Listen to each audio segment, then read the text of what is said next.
So bro ఎలా గుర్తుపట్టొచ్చు వాళ్ళని ఇప్పుడు ఒక అమ్మాయి నుంచి ఒక అబ్బాయికి? ఎక్కువగా పైంట్ షర్టు ఏసుకోవడానికి ప్రయత్నం హాయ్, హలో, జేస్తారు. నమస్తే. నేను మిస్‌నియా. సో ప్రస్తుతానికి మన పక్కన సక్సెస్‌ఫుల్ ట్రాన్స్ మెన్ అంటే ఒక అమ్మాయి నుంచి ఒక అబ్బాయిగా మారిన ఒక lifestyle person Kiran Nayak గారు మన పక్కనే ఉన్నారు. చాలా మంది కూడా ఒక అమ్మాయి నుంచి అబ్బాయిగా చేంజ్ అయిన తర్వాత సో ఇంట్లో నుంచి బయటకొచ్చేందుకు చాలా సమస్యలు ఎదుర్కొంటూ ఉంటారు. సో వాళ్ళ గురించి బ్రోని అడిగి తెలుసుకుందాం. Hello bro. Hello! Hi! So నీ లైఫ్‌లో ఎన్నో స్ట్రగుల్స్ పడ్డావు. సో నీ లైఫ్ స్టైల్ మాకందరికీ తెలుసు. సో చాలా మంది ఒక అమ్మాయి నుంచి ఒక అబ్బాయిగా చేంజ్ అవ్వడానికి ఇంట్లో నుంచి బయటకొచ్చేస్తారు. వాళ్ళు పడ్డ స్ట్రగుల్స్‌లకి మీరే పరంగా సపోర్ట్ చేస్తారు? అండ్ ఎలాంటి స్ట్రగుల్స్ పడతారు వాళ్ళు ఎక్కువ బయట? సో, ఫస్ట్ ట్రాన్స్ మ్యాన్ బయటికి రావంగానే ఎక్కడ షెల్టర్ దొరుకుతది, ఎక్కడ ఫుడ్ దొరుకుతది, ఎక్కడ కూర్చోవడానికి జాగా దొరుకుతదని ఆలోచిస్తారు. అండ్ చాలా వరకు రోడ్ల మీద, రైల్వే స్టేషన్, బస్ స్టేషన్‌లలో ఉంటారు. అండ్ పార్కులలో ఉంటారు. సో, ఎంతో మంది ఉమెన్స్ హాస్టల్‌లో కూడా ట్రాన్స్ మ్యాన్ ఉంటారు. ఈ సీక్రెట్ ఎవరికీ తెలియదు. ఓకే. సో, ఫీమేల్ డ్రెస్‌లో ఉంటారు. కాబట్టి మీరు ఫస్ట్ నేమ్‌తో ఉంటారు. సో బ్రో ఎలా గుర్తుపట్టొచ్చు వాళ్ళని? ఇప్పుడు ఒక అమ్మాయి నుంచి ఒక అబ్బాయిగా చేంజ్ అవుతున్నారు. ఇంట్లో వాళ్ళు గాని, మీరు కానీ హ్మ్.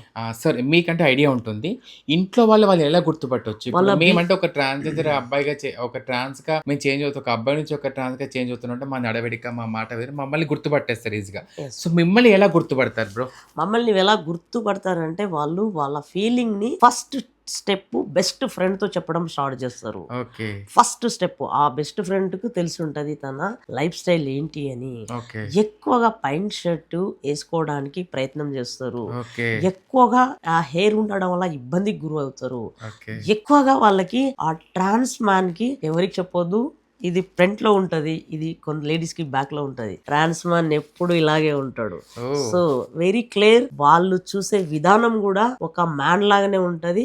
అయితే ఫీమేల్ డ్రెస్‌లో ఉంటారు. వాళ్ళని గూడా మీరు గౌరవించాలని నేను సో అర్థమైంది కదా! ఒక అమ్మాయి నుంచి ఒక అబ్బాయిగా చేంజ్ అయ్యే పర్సన్స్ ఎలా ఉంటారంటే, ఎక్కువగా అబ్బాయిలు డ్రెస్ వేసుకుంటారు, హెయిర్ కట్ చేసుకుంటారు, వాచ్ కూడా.